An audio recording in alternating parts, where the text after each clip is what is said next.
Este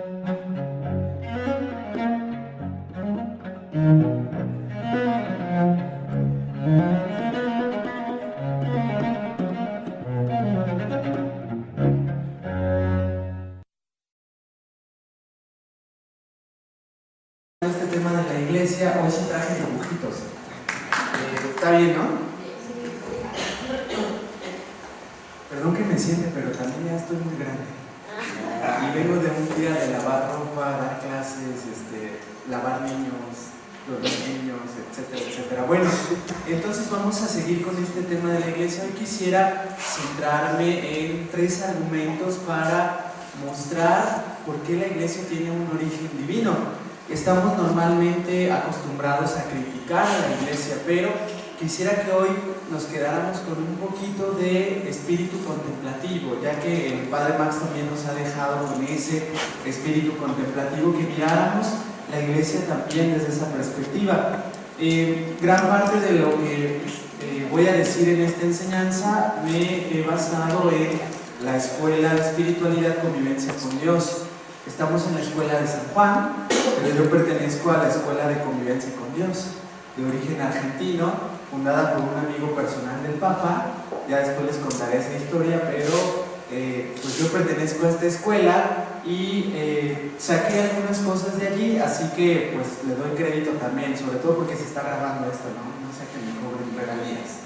Así que bueno, vamos a empezar. Les decía que pues estamos acostumbrados a criticar a la iglesia, pero fíjense, cuanto más debilidad vemos en la iglesia, eso es lo interesante, resulta que se vuelve más evidente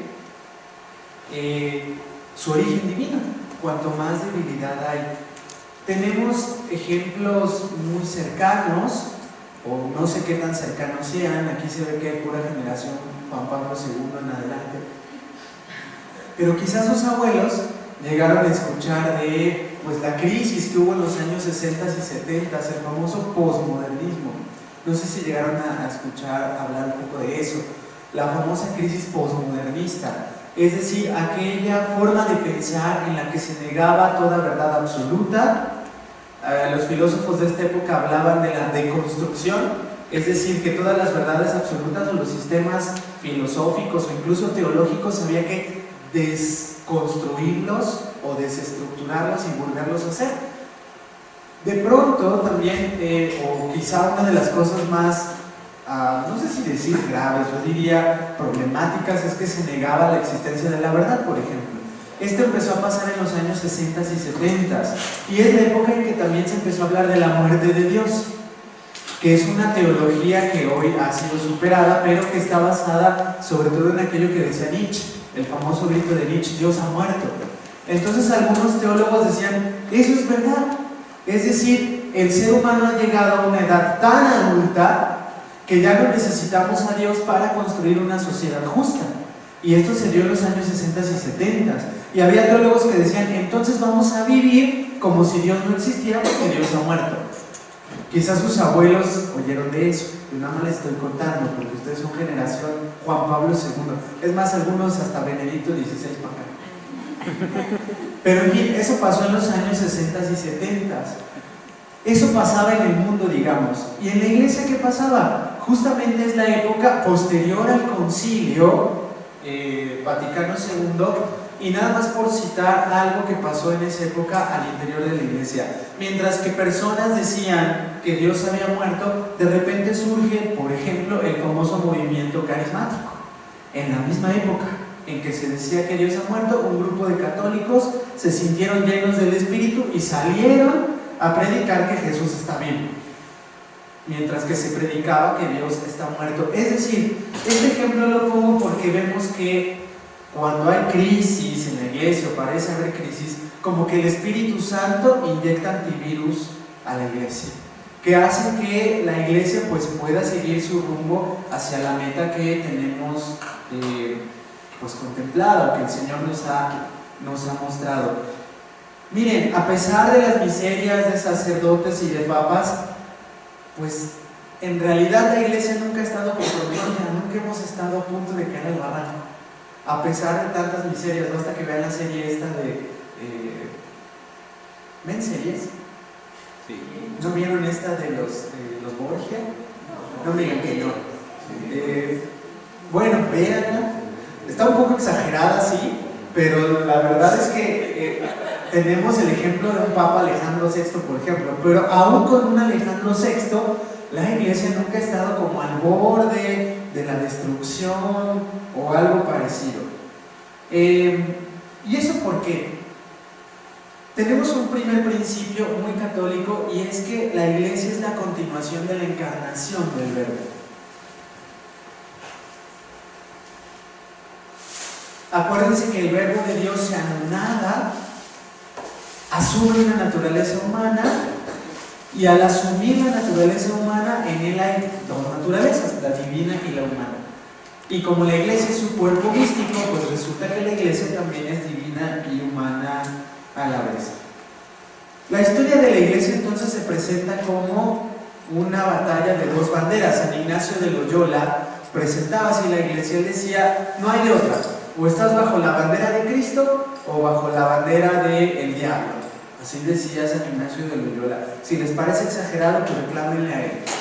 Escriban un tweet celestial y digan, no seas exagerado, San Ignacio. Pero bueno, él decía eso, o estás bajo la bandera de Cristo o estás bajo la bandera del diablo. San Ignacio presentaba a los santos como aquellos que están bajo la bandera de Cristo. Incluso los santos no canonizados. Estamos prontos a celebrar a los santos no canonizados. Espero quizá para la siguiente sesión voy a hablar un poco de eso, ya que estamos cerca de la fiesta de todos los santos y Halloween y todo eso. Tiene que ver con la iglesia. Voy a venir vestido de calabaza. Me voy a ver muy así. Bueno, entonces, en ese ejército de la bandera de Cristo, pues están los santos, pero también los santos no canonizados. Serían como el soldado desconocido, ¿no? En Estados Unidos tienen la tumba y el monumento al soldado desconocido.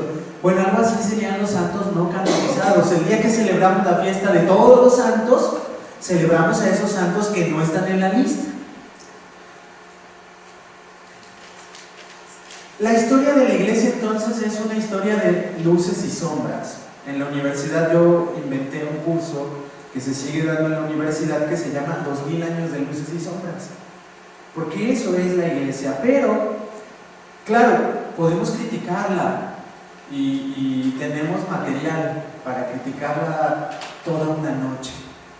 Pero también es justo que hablemos de lo bueno que hay en la iglesia. Por eso a mi curso yo le llamé luces y sombras. Y uno se da cuenta que también la luz resulta ser mayor que las sombras que puede haber en la iglesia. Si pusiéramos la historia de la iglesia en una balanza y pusiéramos santidad y pecado, estoy seguro que la santidad haría la balanza hacia su lado, digamos. Bien, entonces vamos a hablar de 3 argumentos para demostrar que la iglesia tiene origen divino y no es una simple construcción humana. El primer argumento es que los carismas manifiestan a la iglesia. ¿Qué es eso de los carismas? Los carismas son dones del Espíritu que edifican a la iglesia. Tenemos 2 tipos de dones del Espíritu Santo. Los dones santificantes, que me sirven como el Wi-Fi de Dios, agarro la señal de Dios y me santifico. Esos son los dones santificantes. Los dones carismáticos son para edificar la iglesia. Creo que en una de estas sesiones ya les dije que hasta funcionan en pecado mortal los carismas. No sé si fue aquí o en otro curso, ¿les dije eso? No. Bueno, si no se los dije, ya se los digo y hasta va a quedar grabado para la posteridad. Los dones santificantes necesitas estar en estado de gracia, de amistad, de unión con Dios para que funcionen, para que jale la conexión, para que jale el Wi-Fi celestial. Necesitas estar en gracia de Dios. Para los dones santificantes, los carismas no tienen como requisito la gracia santificante. Pueden ser ejercidos en pecado mortal. Un ejemplo lo tenemos en Sansón. Si ustedes van al libro de Jueces, se nos narra la historia de Sansón. Sansón es pues un israelita que desde el nacimiento es escogido por Dios, desde antes de nacer. Se le dice a su madre que no le corte el cabello, que no beba vino y que no se acueste con mujeres, y menos si no son israelitas. Sansón crece y como buen adolescente, ¿qué creen que hace? Pues de las 3 cosas que le dijeron que no hiciera, hizo 2. Lo del cabello sí se lo aguantó porque a lo mejor dijo, me veo bien. Entonces se lo dejó. Pero la parte de las mujeres y del vino, eso sí se le dio bien. Y además pues fue a buscar a una no israelita, se encontró una filistea, que eran los enemigos de Israel, la famosísima Dalila. Sansón tenía el carisma de ser fortachón, pero más que el carisma de ser fortachón era de vencer a los enemigos de Israel. Fíjense cómo pueden ser ejercidos los carismas en pecado mortal. Sansón era un ejemplo de pecado padrísimo. Es decir, hizo todo lo que Dios le dijo que no hiciera. Pero al final de su vida, ni siquiera la Biblia dice que se haya arrepentido, nada más dice que al final, cuando le sacan los ojos y lo tienen de esclavo los filisteos, pues Sansón como que dice, bueno, no cumplí mi misión, que era la de destruir a los enemigos de Israel. Y cuando lo sacan a burlarse de él en el templo del dios de los filisteos, Sansón le dice a Dios, bueno, Dios, dame fuerza para acabar con tus enemigos. No es el hijo pródigo, no se está arrepintiendo, nada más le dice a Dios, por favor, dame fuerza para acabar con tus enemigos. Y la Biblia dice que el Espíritu de Dios llenó a Sansón. Y ya saben la historia o la han visto, y si no la saben se las platico. Se agarró de las 2 columnas que tenía cercanas y no sé si han visto los Avengers, pues algo así, ¿no? Movió el templo de Dagón con sus manos, tiró el templo de Dagón y destruyó a los enemigos de Israel. Es decir, como los carismas son para edificar la iglesia y para edificar el reino de Dios, Dios no se va a esperar hasta que sea santo para regalártelos. Dios funciona un poco como mi abuelo. Mi abuelo decía, pues con estos bueyes hay que arar. Y cierto es lo que hay. Y a Dios le urge construir su reino, y a Dios le urge edificar su reino. Pues si voltea a vernos aquí a la francesa, pues Dios dice, pues esto es lo que ves. Decía el pastor John Wimber, Dios no está esperando tu habilidad, sino tu disponibilidad. Y a eso se refería. Es decir, Dios simplemente quiere nuestra disponibilidad. No estés esperando a ser muy o muy santa. Es más, cuando un santo va a ser canonizado en la Iglesia Católica, no se toman en cuenta sus carismas. Es decir, puede ser un santo que sacaba demonios, sanaba gente, volaba por los aires, le salían los estigmas cada viernes, ya saben, ¿no? Puede ser, pero a la hora de que lo vayan a canonizar y lleve todo su expediente, esa parte no se toma en cuenta, No sé si ustedes sabían. Lo que se toma en cuenta son sus virtudes heroicas.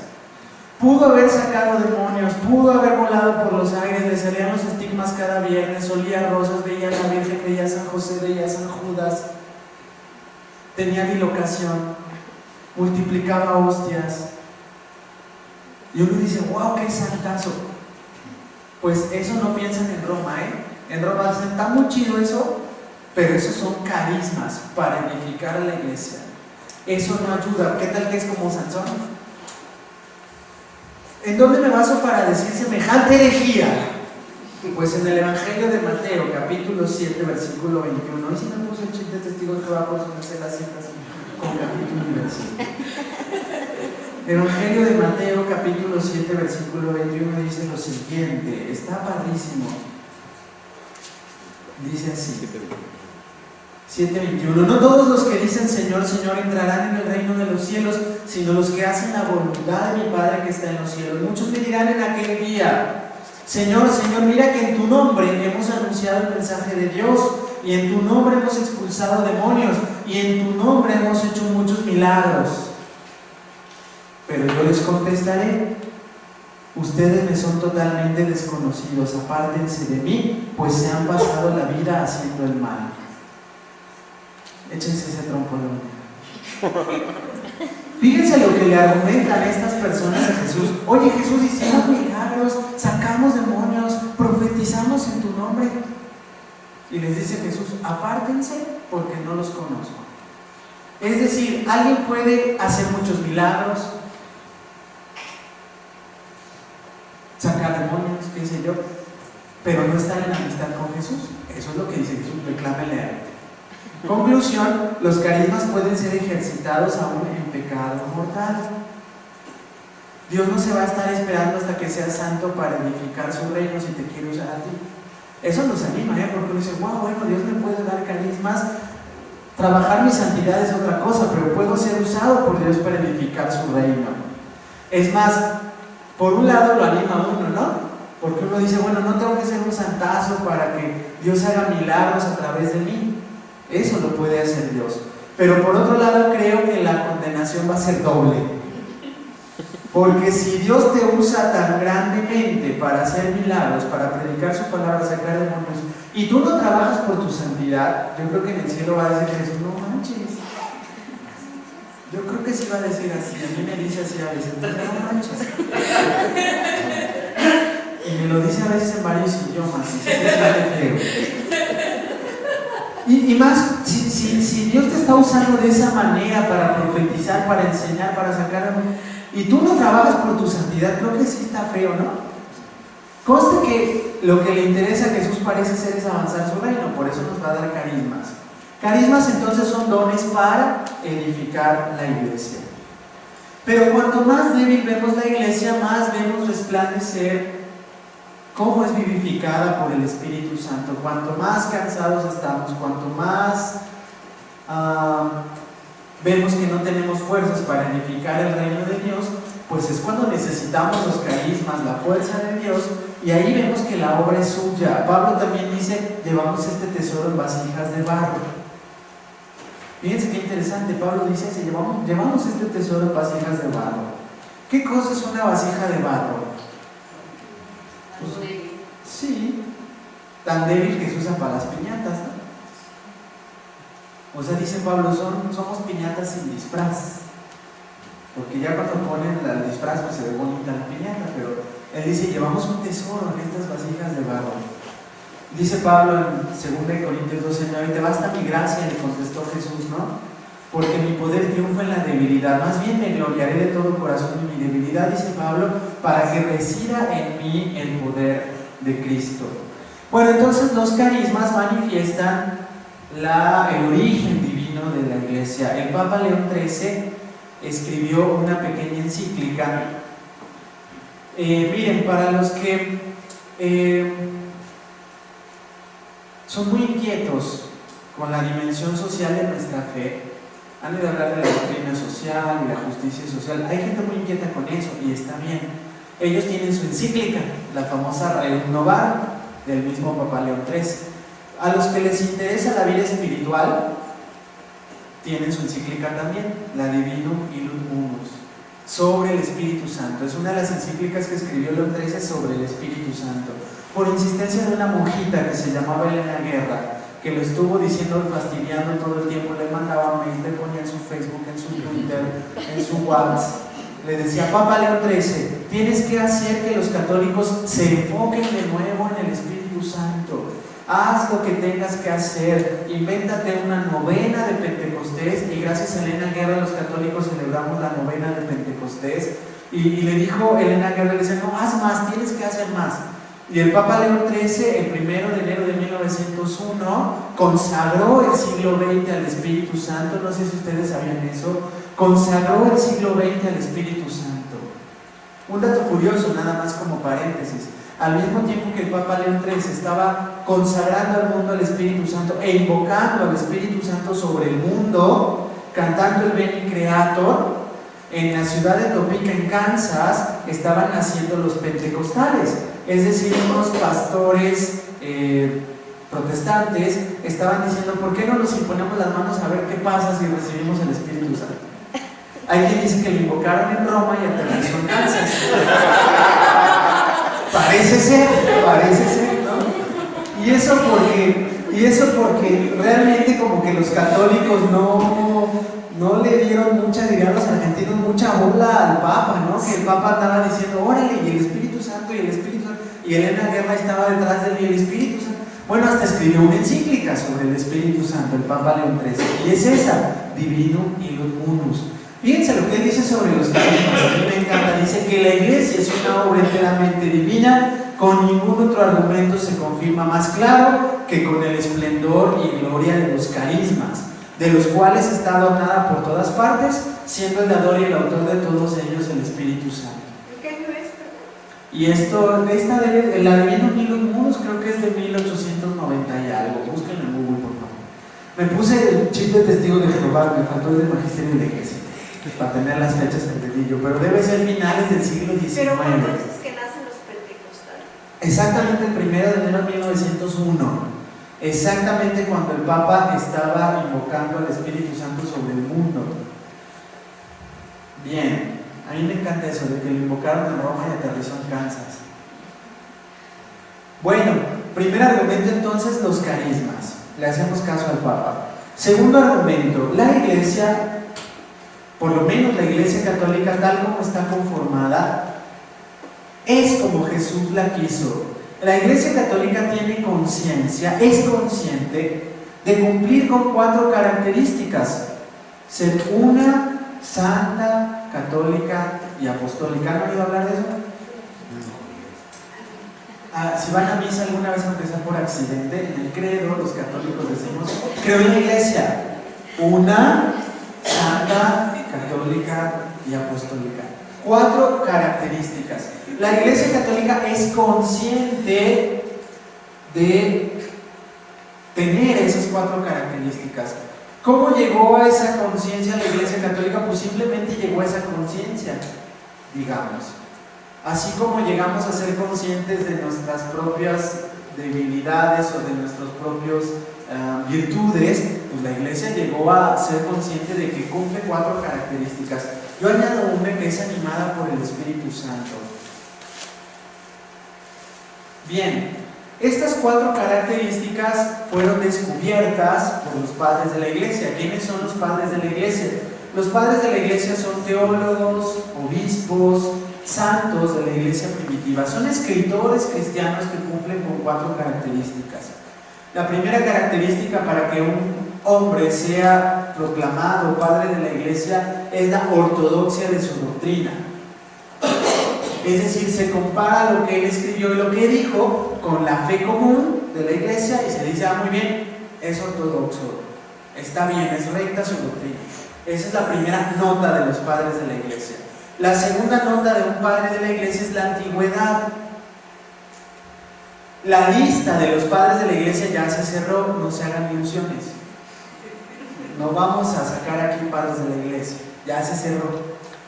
Los padres de la Iglesia llegan hasta San Juan Damasceno en el oriente y hasta San Isidoro de Sevilla en occidente.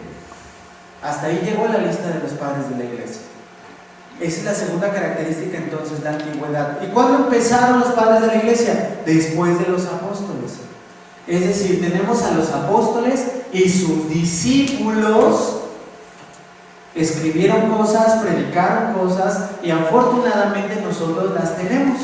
Es más, a los padres que fueron discípulos de los apóstoles se les llama por eso padres apostólicos. Los pueden encontrar en Google, eso es genial. Y es genial porque uno se da cuenta que creían, que predicaban los primeros cristianos. Y más los padres apostólicos, porque a ellos les enseñaron directamente los apóstoles. ¿Y a los apóstoles quién les enseñó? Entonces tú estás bebiendo lo que creen los primeros cristianos, enseñado directamente por Juan, Pedro, Pablo. Por ejemplo, San Policarpo de Esmirna se gloria en ser discípulo de Juan, y San Ignacio de Antioquía es del círculo de esa banda, digamos. Se reunían ahí en el Starbucks de Éfeso y ahí estaba Juan, Policarpo, y le mandaban WhatsApp a San Ignacio de Antioquía. Le decían: estuvo bien chida la clase de hoy. De este círculo es San Ignacio de Antioquía, San Policarpo, el círculo de Juan, fíjense. Entonces, lo que nosotros leemos de San Ignacio de Policarpo se los enseñó el mismísimo Juan, ya que estamos en la escuela de San Juan. O sea, ahí estaba la escuela de San Juan, digamos. Esa era la de veras. ¿No? La de Policarpo, San Ignacio, qué sé yo. Bueno, Pero entonces esa es la segunda característica, la antigüedad. Y llegan más o menos hasta el siglo VII con San Juan Damasceno y San Isidoro de Sevilla, desde el siglo I hasta el siglo VII. Una tercera característica de los padres de la Iglesia es la santidad de vida. Se les reconoce que fueron santos. Hay muchos escritores que cumplen, por ejemplo, con dos, la de la antigüedad y la de la ortodoxia de la doctrina, pero no la santidad de vida. Dos ejemplos muy claros son Tertuliano y Orígenes. Sin embargo, Tertuliano y Orígenes para la doctrina son muy importantes. La palabra Trinidad, no sé si han escuchado hablar de ella. Trinitas, el primero que la utilizó fue Tertuliano. Fue uno de los primeros que escribió en latín. La mayoría de los padres escribieron en griego. También hay padres que escribieron en siriaco, que es el idioma que se hablaba en Siria, muy parecido al hebreo. Entonces hay padres siriacos, padres griegos, y uno de los primeros que escribe en latín es Tertuliano, y él es el primero que utiliza la palabra trinitas o trinidad para referirse a Dios. Fíjense entonces la importancia de este hombre. Sin embargo, le faltó lo de la santidad de vida. Orígenes de Alejandría era un máster de los másters. A los 18 años era director de la escuela de catequistas de su diócesis de Alejandría, a los 18 años. Cerca de los 25, 26 ya había traducido, él solito había traducido la Biblia sin Google, porque estamos hablando del siglo III, a 6 idiomas, a los 26 años. Cuando yo leo Orígenes, yo soy un museo. Él a los 26 años había traducido la Biblia a 6 idiomas, sin Google, Desgraciadamente se ha perdido su traducción. Además tuvo la buena puntada de poner en un mismo pergamino sus 6 traducciones en paralelo, o sea, del mismo pasaje. O sea, eso de las Biblias paralelas él lo inventó. Desgraciadamente se ha perdido su obra. Se menciona que existía, le llamaban la Hexapla de Orígenes, por esto de las 6 traducciones, la Hexapla. No existe, se perdió. Pero bueno, este es Orígenes. A él le falla también lo de la santidad de vida. Sin embargo, mucho de su doctrina nosotros, es más, ¿qué seguimos de él, por ejemplo? Si de Tertuliano seguimos la palabra Trinidad, de Orígenes, a Orígenes le aprendimos la interpretación espiritual de la Biblia. Orígenes fue el primero que dijo: la Biblia tiene 2 niveles de interpretación, el literal y el espiritual. A nadie se le había ocurrido antes. Hoy nosotros decimos: ay, eso me lo enseñan en el catecismo. Sí, pero a nadie se le había ocurrido hasta que llegó San Orígenes. Pero a los judíos sí. Sí, de hecho Orígenes se lo pirateó a Filón de Alejandría. Orígenes se lo pirateó a Filón de Alejandría, pero al primer cristiano que se le ocurrió eso, y que además superó a Filón, hasta eso hay que darle su mérito, pobre Orígenes, superó a Filón en mucho. Pero el primer cristiano que se le ocurrió decir que la Biblia tiene 2 niveles de interpretación fue Orígenes, Y tampoco Filón es tan antiguo o más antiguo que Orígenes, apenas unos 150, unos 300 años por ahí, de que Filón escribió y Orígenes, Tampoco es algo que... Es más, yo creo que Orígenes, su mérito fue divulgar eso entre cristianos. Pero hoy nosotros, ¿a poco no es nuestra doctrina común? Sabemos que hay una interpretación literal y una interpretación espiritual de la Biblia. Bueno, eso se le ocurrió a Orígenes. Nada más le faltó lo de la santidad de vida. ¿Cómo se les llama a ellos entonces? Pueden cumplir con antigüedad y con ortodoxia de doctrina. A ellos se les llama escritores eclesiásticos. Eclesiásticos porque valen para toda la iglesia. Por eso se les llama escritores eclesiásticos. La última característica de los padres de la iglesia es el reconocimiento de la iglesia. Ya les dije que la lista ya se cerró. Entonces tenemos el reconocimiento de la iglesia. O sea, ya la lista se cerró.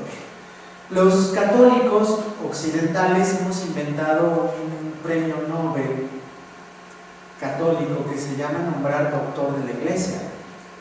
Es como dar el premio Nobel, ¿no? Aunque no les dieron dinero, pero bueno, por lo menos el título de doctores de la iglesia. Eso nada más vale para la iglesia católica occidental. ¿Por qué? Si se fijan, les decía que los padres de la iglesia llegaron hasta el siglo VII un poquito entrado el octavo, porque San Juan Damasceno me parece que murió en el 700 y pico, 702 si no mal recuerdo, apenas entrado el siglo octavo. Lo que quiere decir que los padres de la iglesia son comunes a católicos y ortodoxos, porque la división entre católicos y ortodoxos se dio en el año 1054. Por lo tanto, la iglesia católica no se siente con la autoridad de decir, yo voy a declarar a alguien padre de la iglesia. Pues los de Oriente van a decir, pues chido, pero pues ahí ya te faltó la mitad que somos nosotros, ¿no? Para declarar a alguien padre de la iglesia. Por eso la iglesia católica dijo, bueno, llamémosle doctores de la iglesia. Hay 4 mujeres doctoras de la iglesia, ¿alguien sabe quiénes son? Teresa de Ávila, Teresita del Niño Jesús, Teresa de Lisieux, Santa Catalina de Siena y Santa Hildegarda de Bingen. La declaró el Papa Benedicto XVI. Santa Hildegarda de Bingen. Increíble esta señora, Es más, a mí me encanta un poco más que Santa Teresita en cuanto a teología y eso, ¿no? Pero ahí tenemos a Santa Hildegarda, la 4ª doctora de la iglesia. Bueno, entonces ya sabemos lo que son los padres de la iglesia. Fueron ellos los que desarrollaron estas 4 características. Ellos hablaron de ellas. Esto quedó plasmado en el famoso credo niceno-constantinopolitano. Se llama así porque fue creado en 2 ciudades. Y el que es Constantinopoli, buen desconstantinopolizador. En 2 ciudades, Nicea, el concilio fue en el año 325, y Constantinopla en el año 381. Ahí se acabó el credo. Creo que ya son 9:30, ¿no? Ya. Sí. Yo creo que hay que dejar los doctores de la iglesia hombres. Doctores hombres, no te sé decir. Pero sí San Agustín. Sí, San Agustín. Pero San Agustín no solo es doctor. San Agustín es padre. Sí. Sí, San Agustín es padre de la iglesia. Santo Tomás de Aquino. Santo Tomás de Aquino es doctor de la iglesia, sí. De hecho, se le llama primus doctor a Santo Tomás de Aquino, o sea, es el primero. San Alfonso de Ligorio. San Alfonso María de Ligorio, sí, es doctor de la iglesia. San Juan de Ávila, San Juan de la Cruz. No me acuerdo quién más es doctor de la iglesia. Pero bueno, está más interesante lo de las doctoras, ¿no? Bueno, sobre todo por aquello de que, la iglesia es misógina, no sé qué. Bueno, ya está. Ya sabemos quiénes son los padres de la iglesia. De ellos proviene esto de las 4 características o las 4 notas. La primera, tal vez hasta ahí lleguemos hoy. Y le seguimos, ¿no? La siguiente sesión, pero también para no alargarnos y para que no sea demasiada información. Yo lo tenía planeado para 45 minutos, pero vámonos entonces así, por partes, lentamente. Primera característica, Jesús quiso a su iglesia una y única, o única y unida, perdón. Ya había dicho Jesús en Mateo 12:25, todo reino que se divide corre a la ruina, no hay ciudad o familia que pueda durar con luchas internas. La palabra diablo significa el que divide. Diabolos en griego significa el que divide. Todo aquel que divide es diabólico. Una familia dividida es un infierno, ¿o no? Díganme si. Y todo aquel que divide una familia es diabólico. No estoy diciendo que esté poseído por el diablo. Solo estoy diciendo que es diabólico porque divide. Porque en griego diabolos significa el que divide. Entonces alguien diabólico es el que se dedica a dividir. Me acuerdo de esto porque sí, en una ocasión en una parroquia, como yo había aprendido esto recién en la facultad, le dije a una señora, es que no dividas porque eres diabólica. Y entonces fue con el obispo y le dijo que yo andaba diciendo que estaba poseída por Satanás. En paz descanse esta hermana. Pero eso dijo. Entonces nada más, diabolos es el que divide, pues. Ya Jesús nos había dicho que toda casa dividida no prevalece, en Mateo 12:25. Por eso Jesús quiere a su iglesia unida. Jesús habla de un solo rebaño y un solo pastor en Juan 10:16, también tengo otras ovejas, dice que no son de este redil, y también a ellas debo traerlas. Ellas no obedecerán, y habrá un solo rebaño y un solo pastor. Y el famosísimo versículo de Juan 17:21, Jesús poco antes de morir, poco antes de ser arrestado en el huerto de Getsemaní, hizo la oración que podría ser su testamento espiritual. Y en una parte de esa oración que es increíble, si quieren enamorarse de Jesús, lean Juan 17, la famosa oración sacerdotal de Jesús, y es casi su testamento espiritual. Pero el versículo 21 dice que todos sean uno, le dice al Padre, como tú, Padre, estás en mí, yo en ti, que también ellos sean uno en nosotros, para que el mundo crea que tú me enviaste. Jesús desea que su iglesia esté unida, es un deseo de Jesús, es un sueño de Jesús. Él oró para que eso se dé. Por lo tanto, la unidad de la iglesia es un don de Dios. Aquí está que es un don de Dios. No es algo que vamos a hacer nosotros por nuestras fuerzas. No es que nos vamos a juntar. Que además hay que buscar la unidad tanto dentro de los católicos como hacia afuera, hacia los otros cristianos. Este fin de semana se celebró un congreso que se llamó Juntos por México, que pretendía reunir a todos los movimientos de la Iglesia Católica. Me encantó porque muchos de mis amigos que fueron ponían en el Facebook, ay, me di cuenta que hay otros católicos que también aman a Jesús. Claro, porque ellos iban como de parte de su movimiento, ¿no? De su tribu católica, porque ya ven que los católicos estamos en tribus, ¿no? Entonces era como, ay, mira, esos también aman a Jesús, también son católicos. Como un gran descubrimiento, ¿no? Bueno, pues hay que cultivar esa mirada hacia adentro también. Quien decide si algo es católico no son los obispos y el Papa, no nuestros gustos e intereses personales. Porque puede ser que a mí no me guste tu manera de rezar, tu manera de cantar, tu manera de orar, de tu movimiento, de tu grupo, pero yo no decido que tú eres católico, no, porque los católicos somos muy dados a decir, ay, eso no es católico. O sea, le hacemos la chamba al Papa. No, pobrecito, le tenemos que hacer la chamba y decidir nosotros si algo es católico o no. En el momento que el Papa ya dice eso es católico o católico friendly, ya, además, puede ser que no te guste y está bien, pero tenemos que tener la humildad de decir, a mí me gusta, pero es católico y puede orar contigo, no se lo va a meter el diablo solo contigo. Eso hay que cultivarlo dentro de los católicos. Pero hay que tener la misma actitud hacia afuera, porque es el sueño de Jesús, que todos sean uno. No lo vamos a hacer con nuestras fuerzas, Jesús solo por eso. Eso va a ser un regalo de Dios. No sabemos cómo lo va a dar. Si Jesús solo por eso significa que cualquier intento que nosotros hagamos por provocar la unidad, ya sea hacia dentro de nuestra iglesia o con otros cristianos, va a ser un intento mundano, frágil y no va a ser lo que Dios quiere. Porque Jesús solo para que esa unidad se dé. Entonces, la manera en que se va a dar esa unidad, solo Dios sabe. De nuestra parte, pues queda orar. Efesios 4:3, Pablo también dice: procuren mantenerse siempre unidos con la ayuda del Espíritu Santo y por medio de la paz que ya los une. Procuren la unidad, dice Pablo. Parece ser muy importante entonces para el cristiano provocar la unidad, porque el propio Jesús dice: el diablo quiere dividir, matar, destruir.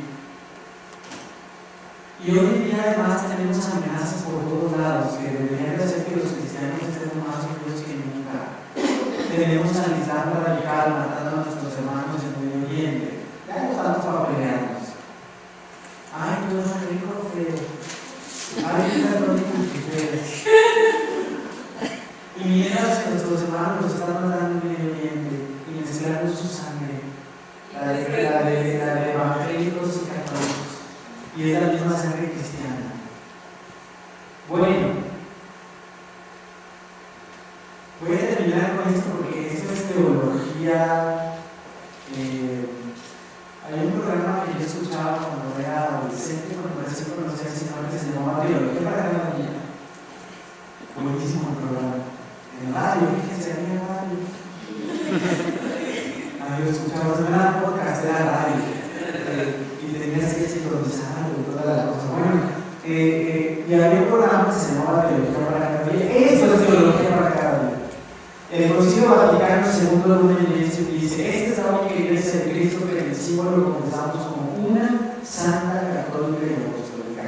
Esta iglesia, establecida y organizada en este mundo como una sociedad, subsiste en la iglesia católica gobernada por el sucesor de Pedro y por los obispos en comunión con él. Fíjense qué interesante, el Concilio Vaticano II nunca dijo: esta iglesia es la iglesia católica. ¿Se dan cuenta? Es más, algunos padres conciliares protestaron. Dijeron: ¿por qué le ponen subsiste y no le ponen es la iglesia católica? ¿Por qué el Concilio Vaticano II no dijo la iglesia católica es la iglesia de Cristo? Y todavía hay católicos de aquí que andan diciendo la iglesia de Cristo es la iglesia católica. Te tengo una noticia: estás contra el magisterio de la iglesia. El magisterio de la iglesia dice: la única iglesia de Cristo subsiste en la iglesia católica. ¿Y qué significa eso? ¿Por qué el Concilio no dijo es la iglesia católica? ¿Alguien se imagina? Sí, porque, o sea, aquí tenemos al sucesor de Cristo, pero eso no quiere decir que también los otros no sean cristianos, ¿no? Por ahí va, sí. Así lo veo, para mí son tan hermanos. Sí, es la unificación, eventualmente, Sí, pero por favor, pónganse en el lugar de los obispos que hicieron esto, lo que les ha de haber costado, pensado, y además esa palabrita que suena como a eso, pero hasta por eso la puse en rojo. Esa sí es como leer las letras en rojo.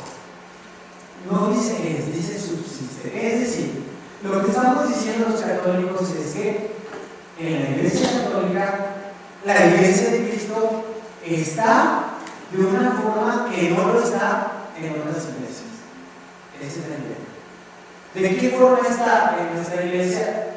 De una forma que no está en otras iglesias. Es decir, la iglesia de Cristo sí está en otras iglesias, ojo, pero no de la misma manera que está en la iglesia católica. Esa es más o menos la idea.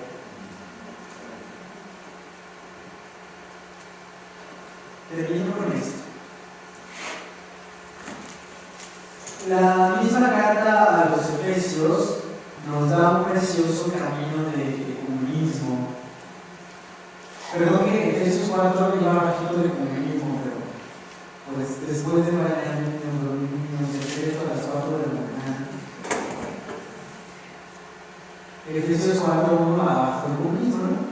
Tenemos como 3 niveles de ecumenismo: el ecumenismo espiritual, que significa hacer oraciones en común, serían los versículos 1 al 3 de Efesios 4. El ecumenismo doctrinal, que se trata de poner puntos de vista en común y trabajar juntos para irradiar el mensaje. La foto de fondo que no se alcanza a ver acá, pero en mi presentación sí se ve bien, es el Papa Francisco comiendo con evangélicos el año antepasado, creo que fue en el 2013. Además, evangélicos de los más aleluya que se imaginen. O sea, no son evangélicos tranquilos de iglesias donde llegas y vas de traje y te dan un minario y te dicen: hermano, predicará sobre Romanos capítulo 10, versículo 4 al 13. El himno que vamos a cantar es el 273 del minario 3. No, estos son aleluyos. Y el Papa Francisco está genial en esta foto porque está comiendo con ellos, echándose un refresco, y hay una hasta donde les está equipado. Es que lo ven en la foto donde dice pastor equipado.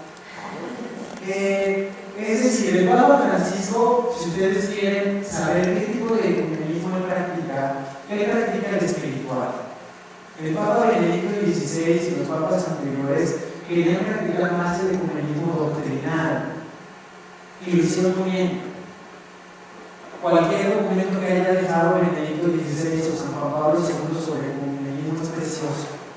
Cualquier cosa que hayan dicho sobre ecumenismo a nivel doctrinal. Pero a nivel espiritual, el Papa Francisco se pinta solo.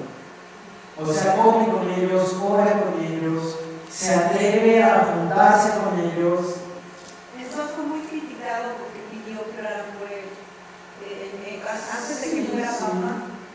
Y no solo antes, ya siendo papa hay muchas fotos donde le están recorriendo las manos los pastores. Y a él le da exactamente lo mismo. Aquí nuestro punto de vista debería ser si el Papa se atreve a nosotros, ¿qué onda?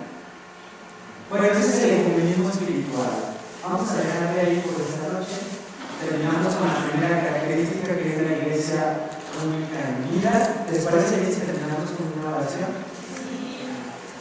Hay que se molestar, no hace falta que se pongan en pie. Te damos gracias, Padre bueno, porque tú has revelado que quieres a tu iglesia una y única. Te damos gracias también porque el esplendor de los carismas revela que la obra es tuya, porque tu poder, tu presencia se nota entre nosotros más allá de nuestro pecado. Gracias por eso, Señor. Llénanos de tus carismas para poder ayudarte a ti en esto de la unidad, secundar la unidad que tú mismo quieres para tu cuerpo místico. Llénanos de tu espíritu toda esta semana, que se nos note amigos de ti, que se nos note que amamos la unidad, por Cristo nuestro Señor. Amén. Vamos a terminar hablando de nuestra Madre María, que nos proteja, que nos cubra, ya que es la Madre de la unidad también. Dios te salve María, llena eres de gracia, el Señor es contigo, bendita eres entre todas las mujeres y bendito es el fruto de tu vientre, Jesús. Santa María, Madre de Dios, ruega por nosotros pecadores, ahora y en la hora de nuestra muerte. Amén. Gloria al Padre, al Hijo y al Espíritu Santo, como en el principio, ahora y siempre, por los siglos de los siglos. Amén. Bueno, mis queridos, que Dios les bendiga.